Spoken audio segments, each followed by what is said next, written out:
My fellow duelists, please do not make this mistake. Believe me when I tell you that these two Link monsters are definitely still going to see play in Master Rule 5.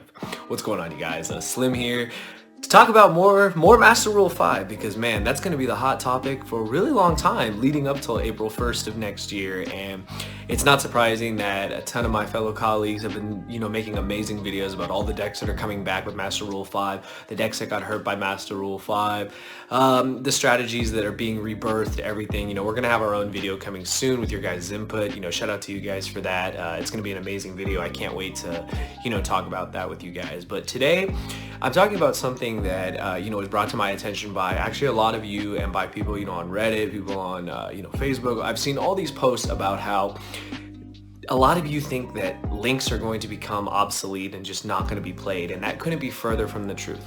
While I do agree to an extent that a lot of decks who are reliant on link monsters because of their inability to summon their main monsters are going to probably go down in play. You're not going to see as many people having to jump through holes, with their link monsters in order to, make, the monsters they want to make. But there are two link monsters in particular that I feel you definitely need to hold on to if you have them right now.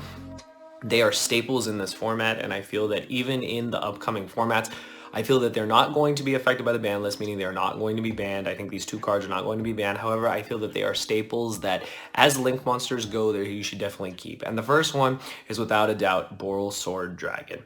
You cannot deny that this card has won more games for you than probably any other card in your deck or extra deck. This card is basically your ticket to a quick OTK, and how many decks have used it? Almost every deck that has ever incorporated the Orcust engine has made Borrelsword Dragon. You cannot deny it. YCSs have been born with Borrelsword Dragon. Borrelsword Dragon can be made in almost any deck that can get, climb the link ladder to link 4s. Orcust are the greatest, just perpetrator of this. There's no way around it. They use it in pretty much all their strategies. It just gives you that win button. It gives you that ability to just, that and Gizmek is just game.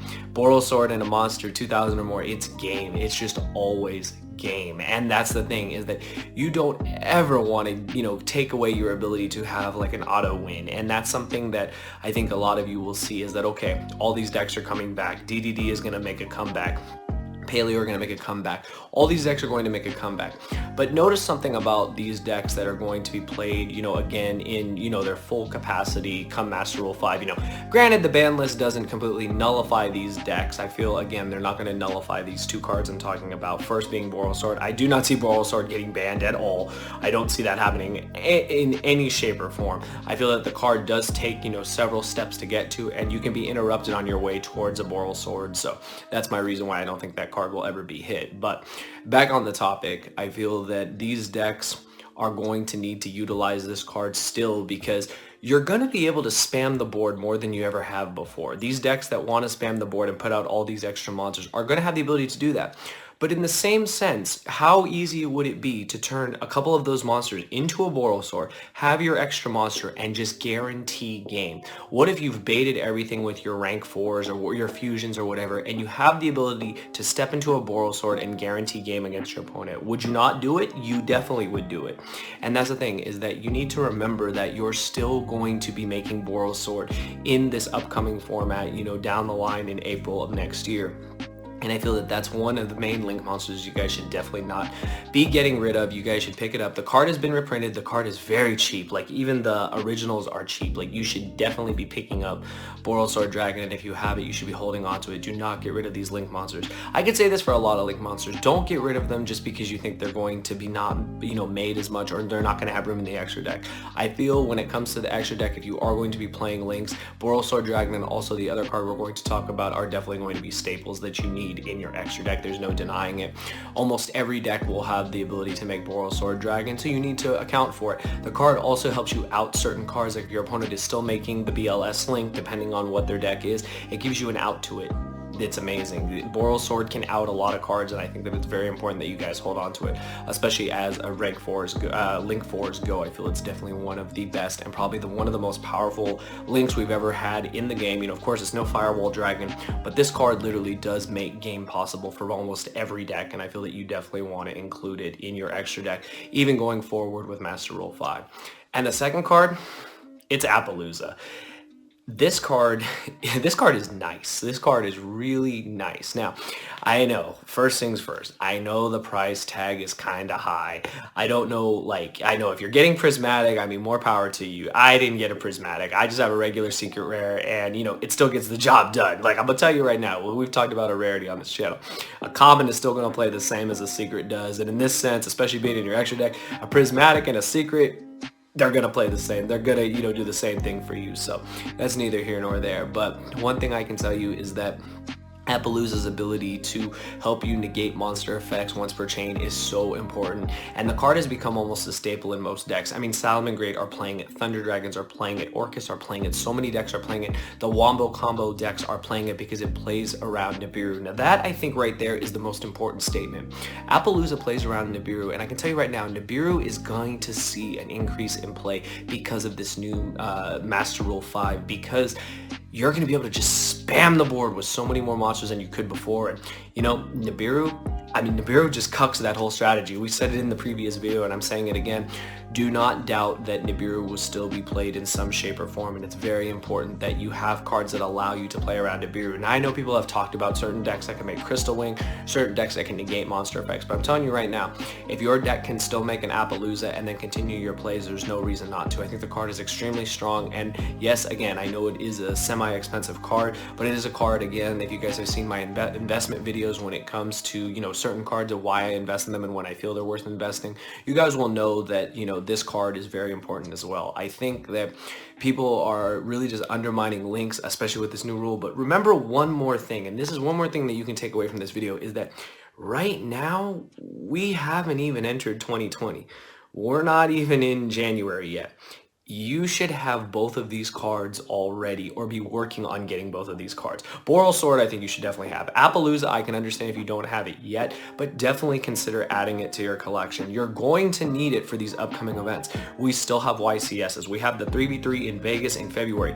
Guess what? That's not April. That's February. We still need to have access to this card. Decks will still be able to use this card. Even if decks get hit on the upcoming list, hopefully in January, that's not going to affect Apollousa. You're still going to be able to make Apollousa. I think it's very important that you guys do have a copy of this card.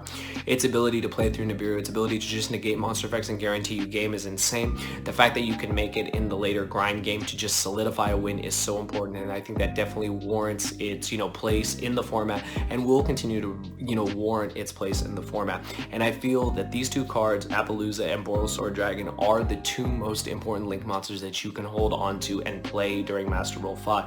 I know there will be more link monsters that come out, but one thing I can say is that I feel these two have definitely established themselves as two of the best. I know people might also throw IP Masquerena in there, and technically you could if you do want to go that route, but I feel that these two cards definitely even outweigh IP Masquerena, and I feel that these cards are generic enough that every deck can play them, and if you have the ability to make them, they can win you games. They can steal you games. Again, Borrelsword, attack for games, steals a game. Apollousa, making it early to negate your opponent's monster effects and fully combo with your spammy decks is still insane. Your ability to, you know, just shut off hand traps, shut off monster effects, you know, once per chain, like whatever it is, you just can do so many things with these cards, and I think that that's what makes them the most valuable link monsters that you can hold on to going into April 2020 and with Master Rule 5. But yeah, that's today's video, guys. I hope you guys enjoyed it. If you guys are going to purchase an Apollousa or Borrelsword Dragon, please use my TCG player link. It's down in the description below. A portion of your session goes back to the channel. It helps me out. I really do appreciate it. I'd like to know what other link monsters you think are going to be extremely significant in the upcoming formats. Now granted, I know we've got a while to go. We've got like 6+ months to go, but you know, this is the hot topic right now, and I'm telling you, I think that the sooner you prepare for this, the better off you will be. I know people are making the market go crazy. I know you guys are just making the market explode with certain cards that need to be bought out and certain cards that people think are going to be played. When it comes to these two cards, I think these are a safe investment. These are definitely a safe card to get because they are extremely important. Again, they both warrant their, their effects. Being able to steal a game, being able to lock a game out with Apollousa, being able to steal a game with Borrelsword Dragon is just insane. And I feel that you definitely should have access to these, and you definitely should consider having both of these cards. Right now, they should already be in your extra deck. But they should also be cards that you have in your extra deck 6 months down the line. But yeah, those are my thoughts on Apollousa and Borrelsword Dragon. Again, down in the comments below, let me know what you think about both of these cards, their significance right now and their significance in future formats, as well as any other link monsters that you feel will still be significant come April 1st. And I already know Electromite will be, of course, for pendulums, but outside of other decks, I'd like to know what other link monsters you guys are holding on to and why. But yeah, those are my thoughts. If you enjoyed the video, give it one of these. It helps me out more than you know, and I really do appreciate that as well. But yeah, those are my thoughts, you guys. Let me know yours in the comments below. I'll see you guys next time. Thank you for watching.